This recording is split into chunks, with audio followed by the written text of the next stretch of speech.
Welcome back mga kaaldab. Ito na naman po ang inyong lingkod, si Mr. Destiny.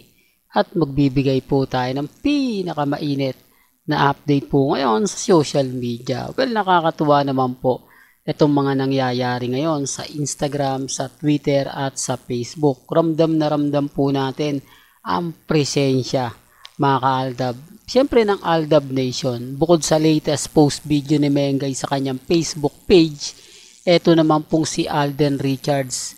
Talaga naman pong nakakatuwa at kumbaga mangha yung mga advertiser ng real life couple. Ebidensya at resibo po ito mga kaaldab na kung ano po ang mga kaganapan kay Alden. Siya rin din pong kaganapan ni Maine Mendoza. Bakit nga po ba mahilig talagang sumabay si Mengay sa mga post ni Alden Richards? Di po ba? Kasi kung titignan nyo ito yung post ni Alden Richards tapos ito yung post ni Mengay.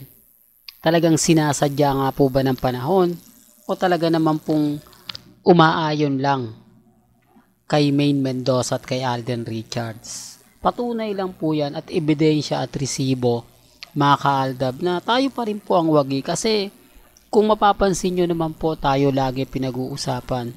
Kung mapapansin nyo naman po tayo pa rin po ang bida pagdating po sa social media. Bagamat maraming mga komento, marami nagsasabi na, nako Mr. Destiny, move on ka na, tapos na yung boxing, talo na kayo, tanggapin nyo yung katotohanan. Okay lang. Sabi ko nga po sa inyo, hindi ako basta-basta nagpapa-apekto. Hindi tayo basta-basta nagpapatalo, lalo na nga po sa mga taong kumbaga nagbibigay ng mga kaganapan, nagbibigay ng mga issue na kung saan naman po talaga mapapaisip po kayo. Remind ko lang po lagi at syempre hindi naman po ako nagpapa-apekto basta-basta, lalo na nga po sa mga taong dumadaan at bumibisita po sa channel ni Mr. Destiny. Sa ngayon mga kaaldab, kampante lang po ako. Sa ngayon, masasabi natin na tayo po ang wagi at sila naman po yung talo. Real talk, kaya nga po yung iba nagtatanong, Mr. Destiny, na ano mo na ba yung mga kumakalat ngayon? Ganun naman po hindi po ba? Mas maganda nga po, give and take lang po tayo. Kasi yung mga komento po ninyo, binabasa ko rin yan. Although hindi ko po nalalike, hindi ko po gaanong nabibigyan ng puso, at least binabasa ko po yan. Kasi madami po kayo, pasensya na po. Kaya hindi ko po pinupusuan. Grabe, nasa 500 yung comment, nasa 300, ganyan po karami. Kaya nakakaano naman pong pusuan araw-araw yung ganyan. Kita nyo naman po yung mga video natin, 3,000 mahigit na video po natin yan about sa Aldab Nation. Grabe, ganun karami, no? Kaya nga sabi ko sa inyo, sino nga po ba yung magdedemanda kay Mr. Destiny? Sino nga po ba ang magsasabing fake news siya? Simula 2015, lahat ng mga video na hawak ko, yun ang ginagamit ko para maprotektahan din po yung sarili ko. Na, bakit mo ipinagpipilitan Mr. Destiny na mag-asawa yung dalawa? Ipapakita ko lang yung video. Ito ako bumabase. Dito ko nakikita yung mga kaganapan ng dalawa, yung ngiti ni Alden Richards kapag kaharap niya si Mengay, yung ngiti ni Alden Richards kapag iba yung kaharap niya. Hindi talaga tumutugma at umaayon.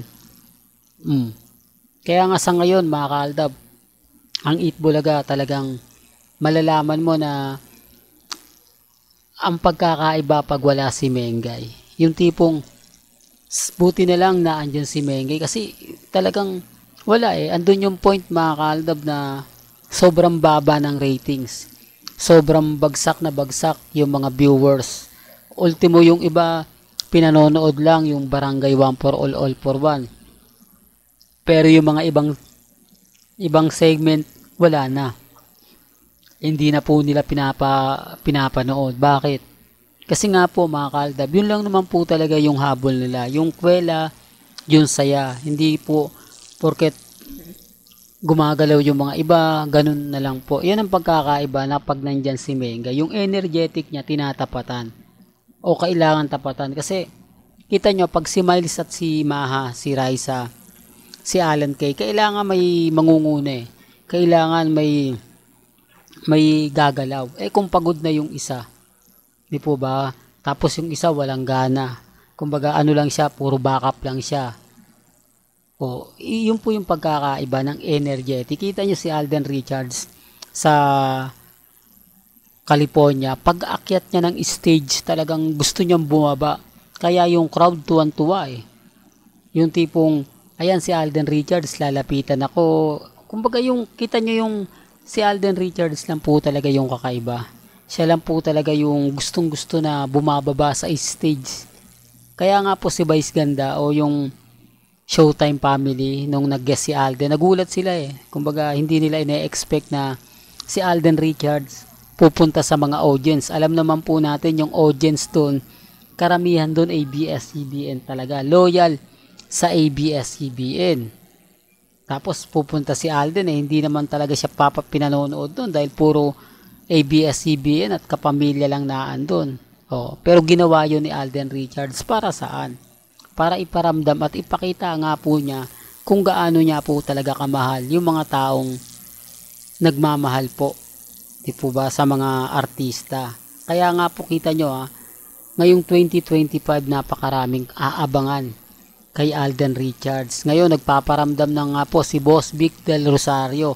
Baka next week po malaman na po natin kung kailan nga po talaga ang showing ng pelikula na Out of Order.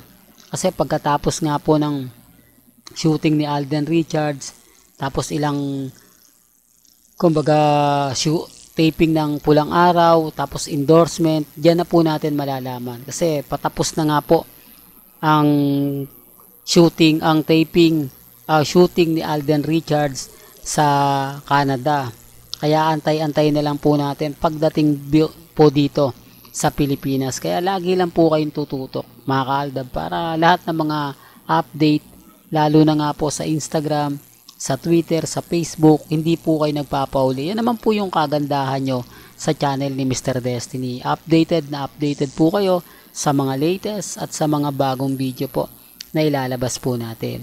Kaya kung bago ka lang sa channel na to, at isa kang true-blooded Aldab Nation na nagmamahal kina Mengay at Isoy, tama po ang channel na pinuntahan mo, kaya consider na po kitang bagong subscriber. At huwag mong kalimutang i-share ang mga video po natin sa mga mommies, sa mga titas, at sa mga senior. Remind ko lang po sa mga taong ayaw pong maniwala, laging galit, laging mainit ang ulo, nire-respeto ko po at ginagalang ang opinion po ninyo. Hanggang sa muli, salamat po sa panonood at pakikinig.